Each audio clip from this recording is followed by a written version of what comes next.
Another new segment we're introducing, Question of the Day.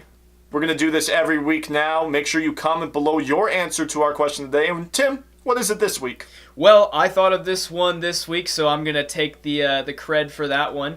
But I'm going to say our question of the week this week is, which rookie QB in the NFL would you want to start for your team today? Not who would you want to build towards the future, not who would you want tomorrow.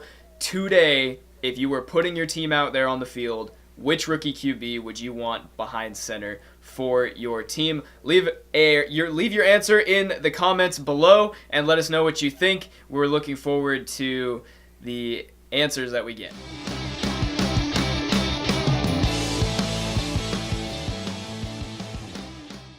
I feel like we take for granted these fun quarterbacks that we can't get enough of seeing. Fitzpatrick was the guy. He was the man. He was the storyline. It's just tough to see him go. We never know when we're going to see him again. Maybe after another suspension, but nobody really knows for sure. A long, long time ago, I can still remember when Fitzpatrick wore his teammates' clothes. And I knew if he had his chance that he'd make Deshaun Jackson dance, and maybe they'd be happy for a while.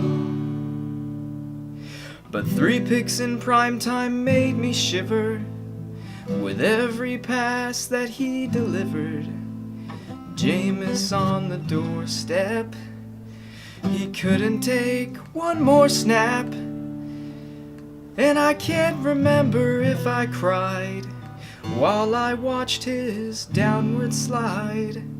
Something touched me deep inside the day the magic died. So bye-bye, Mr. Fitzmagic guy. Maybe a starter someday later, now the streak has run dry. You lost your job to Jameis and fans swallowed their pride, singing Winston was always their guy. Jameis Winston was always their guy.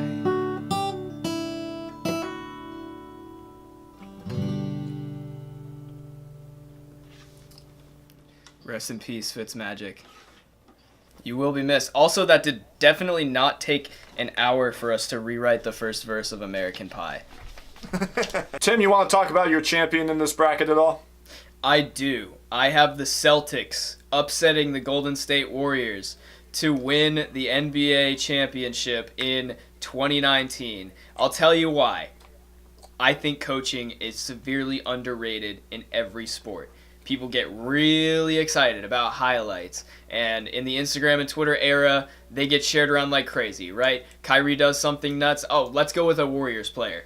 Steph Curry does something nuts. Everybody shares it around. Oh my gosh, how can you ever beat a team with Steph Curry? Well, you can scheme, right? How do you ever beat a team with Odell Beckham Jr.? You scheme. It doesn't matter how well he can catch the ball. It doesn't matter how well he can shoot. You scheme. So I think that the head coaching battle here goes to the Celtics. I know a lot of people might disagree with me and say that Steve Kerr is a great head coach, and I would agree he is a very good head coach, but Brad Stevens has done so much with very little in the past, and now he has arguably the second best roster in the NBA. Tell me why Golden State will win. You know, we talked about it last night. We did.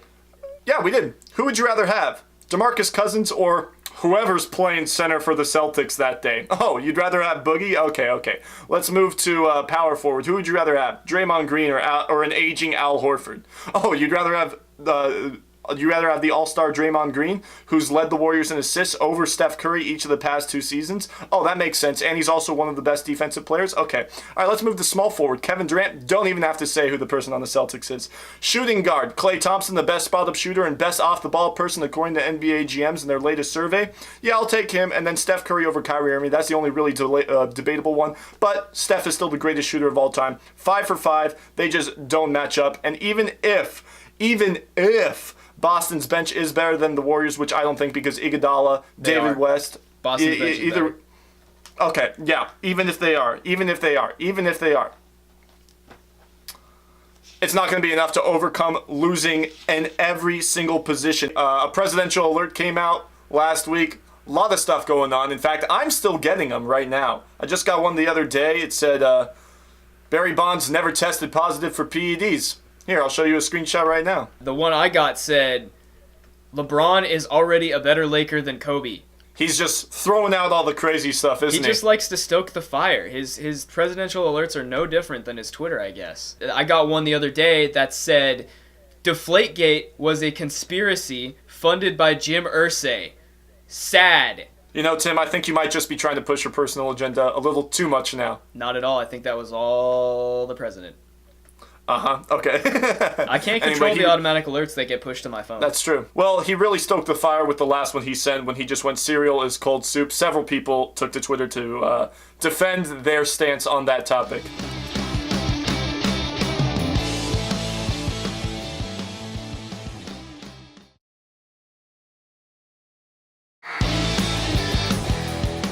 I was wrong. I'm going to own up to it. Take my L like a man. I'm not going to cry. I did get a prediction wrong. Tim got it right. First time we've really disagreed with each other. So, we're introducing a new thing, the Genius Board. Anytime we disagree with one another, whoever gets that prediction right, or ends up getting proven right, will get a point. So, Tim is receiving the very first point on the Genius Board. I hate this idea already. Oh, look at that little sad Bitmoji. Yeah. Sad Bitmoji. Sad Michael. Yeah.